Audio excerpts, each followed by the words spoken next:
and I'm talking about, I'm sorry, Elder, I'm talking about that. I ain't talking about, I know, see they... You said, with all due respect, I don't mean that, right? Okay.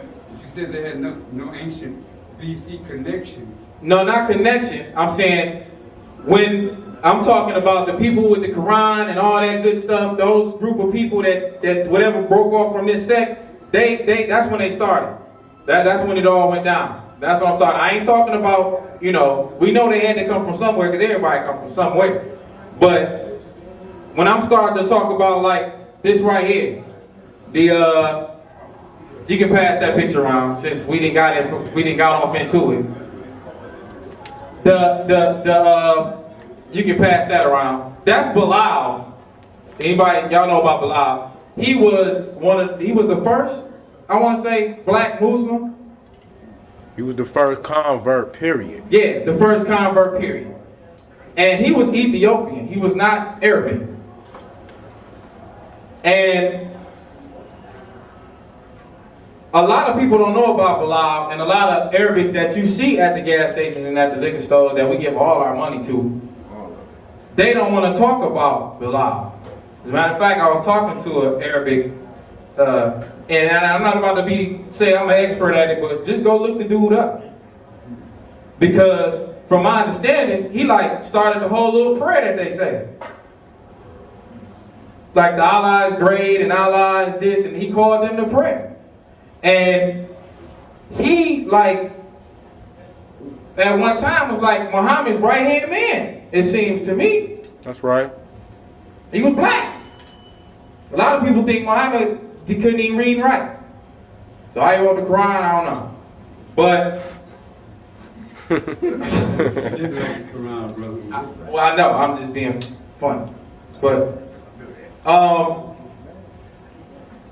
Bilal, this prayer is important, or this thing that they say. But don't nobody ever mention Bilal. I mean, ain't nobody got no pictures of Bilal nowhere. They, you know, nothing. They just don't mention him at all. I asked one Arabic person who was Bilal. They said he was a slave, and I said, well, what else? They was like I'm like, he was more than a slave.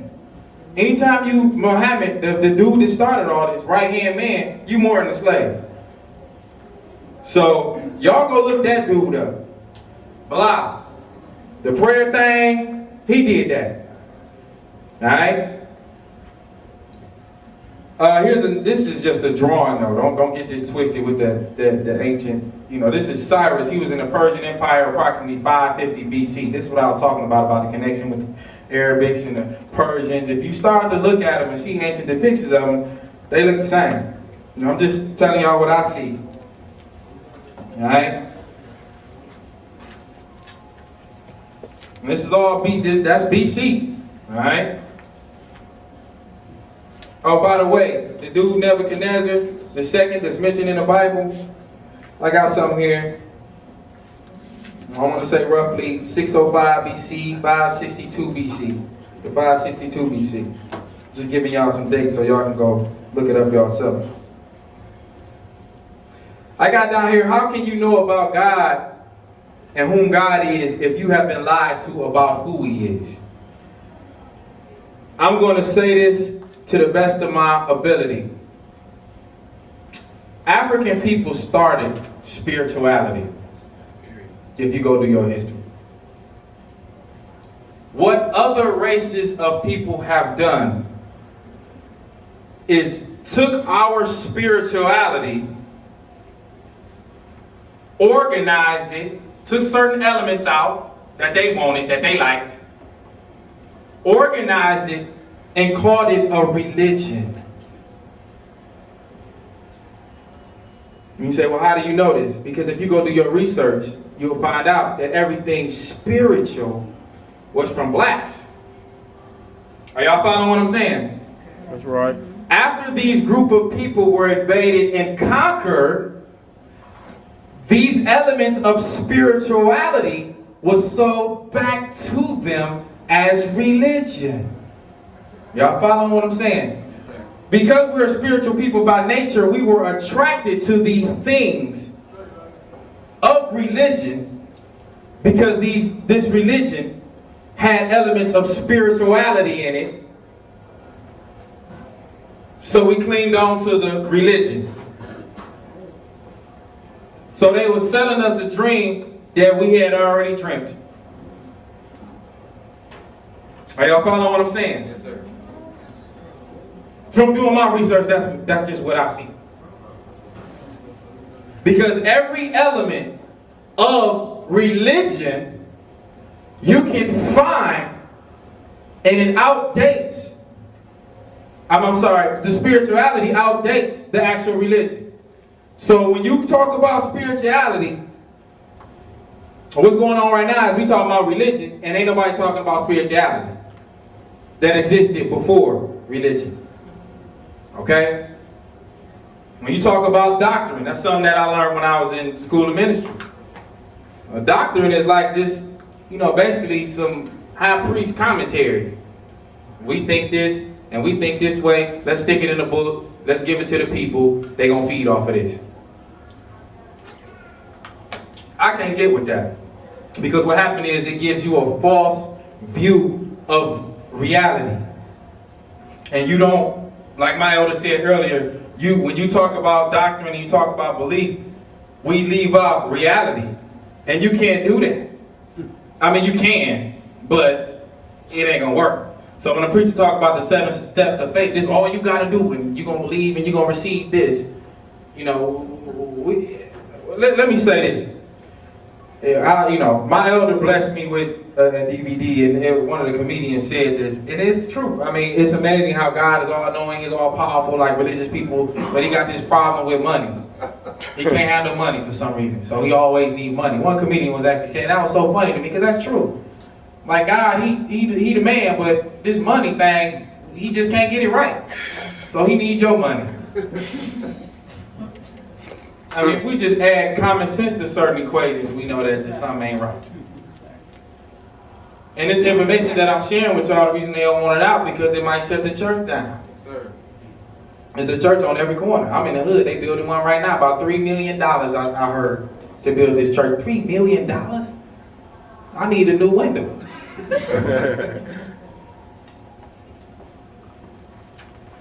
Alright? Y'all with me? Alright.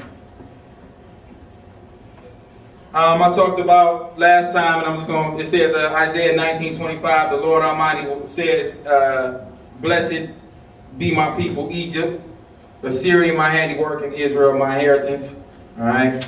So Egypt is mentioned in the Bible because, a lot of preachers right now, what they're doing, because I still keep up with the preachers, and what they're doing right now is they're giving Egypt a bad name. They're giving, they're giving Africans. See, what they don't understand is this: you're giving.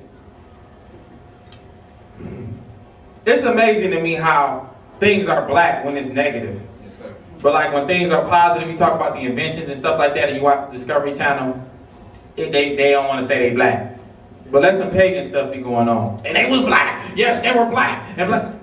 Yeah, so yeah, I noticed that. Like church, they ain't got no problem saying, something was pagan and they was black folks. But let some, let them talk about something positive that they did, and they don't want to admit that they were, of a dark skin, they like to say. So that's why I'm doing what I'm doing. Okay? I'm gonna go through these pictures. Tell me when we get to 45 minutes. We have 45 minutes? You want to switch the tape? Okay. Okay. I'm going to go through the pictures, because I know y'all want to see some pictures. This is a Christian symbol that's stolen from us, because, yeah. Y'all seen this before, and basically, pass that around. It's going to explain itself. I also want to show y'all, go ahead and pass that, and I got another picture.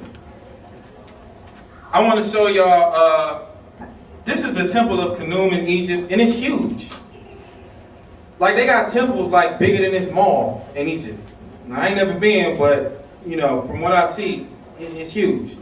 Just to let y'all know that the handiwork that these people did, a lot of this stuff was before the Bible. It was before the Bible.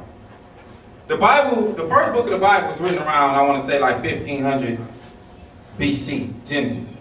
All right. We have to analyze, and I talked about this in the part one. We have to analyze what was going on in 1500 BC. Because they make it sound like that's the beginning of everything, and it was not the beginning of everything. I was talking about the Assyrians, the Persians, and the Arabics. They didn't come into play. Like I got a picture here of Darius the First, 522 to 602 BC. He was a ruler, and a Middle Eastern ruler. And I got like a picture of Osama bin Laden and Saddam Hussein. Just comparing like the faces, so y'all can see like, what group of people. Because I had when I'm doing my research, I have a hard time trying to find out, because they didn't change the names up so much that you have a hard time, trying to find, like you might be looking at something on the internet. You say, well, I'm looking up the Assyrians. And they say the Assyrians, this is what happened to the Assyrians, these group of people come from here, but they come from this group of people. Then you got to click on to see what these group of people come from. Then you got to click on, then they was named somehow. So, I just wanted to put it all together for y'all so y'all can see. Pass that around. The comparison, the Syrians, the Persians, and the Arabics, and I got down here the same, different name from different tribes. We're going to get off into that too. Alright? Yeah. Alright? Let me talk about this. Mark was written, I want to say, around 70 AD. Alright? Before I show y'all this next picture. Basically, who would agree with me that in the New Testament is when they start talking about the Son of God? Right? Right? Okay. Well, that's cool. But the problem I got with that is, it was another Son of God going on. His name was Haru. And I got a picture of Haru. Haru dates back, I want to say, over 4,000 years ago. Hey, over. Older than that. Older than that, yeah, I'm just being nice. Older than that. And he was known as the Son of God also. Here's a picture of him. And I got a picture in front of one of his temples, because he was represented as a falcon. So I got a picture of that, and it's beautiful. I love it. And when you talk about Haru, some of the same attributes that Haru had, Jesus had. Well, all of them, yeah, I'll say something on all of them. All of them. Okay, that's fine. I'm just trying to be, No, be right. No. Make Okay. it plain, make it plain. Yeah, all of them, okay. I mean, he was a good shepherd, Jesus was a good shepherd. You know what I'm saying? He was the Son of God, Jesus was the Son of God. There's all this stuff. S-U-N of God. Yeah, the S-U-N of God. But all they did was replace the S-U-N with the S-O-N. Immaculate Conception. That's all. The Immaculate Conception. All these came way before 70 AD. It's not even in the BC. So how can you believe? And what's so crazy is, this stuff still exists. Like, you can still see these monuments if you go to Egypt and these temples and stuff like that. So, you can still see it. I talked about Ptah and the other one. I got the one God concept. He also had a Trinity, Osiris or Sar. Had something to do with this Trinity also. And Ptah was the concept of one God, and he called things to be not as though they were, just like God did. And here's a picture of Ptah. He was like one of the first God, actually. Yeah, he was the man, Ptah. And a lot of people don't know about the Christian side of the Ptah thing, but I'm going to go ahead and talk about it because I know about it. In Genesis, it talks about Elohim. When it says God made the heavens and the earth, well, if you go look that up, it's Elohim. Elohim means plural majesty of God. That's what Elohim means. This whole concept of the plural majesty of God, because he said, let us make man in our own image. That whole concept came from this dude, okay? If you don't believe me, go look it up. Ptah. The Elohim, the creator of, because he was known to create all the gods. Ptah. Alright?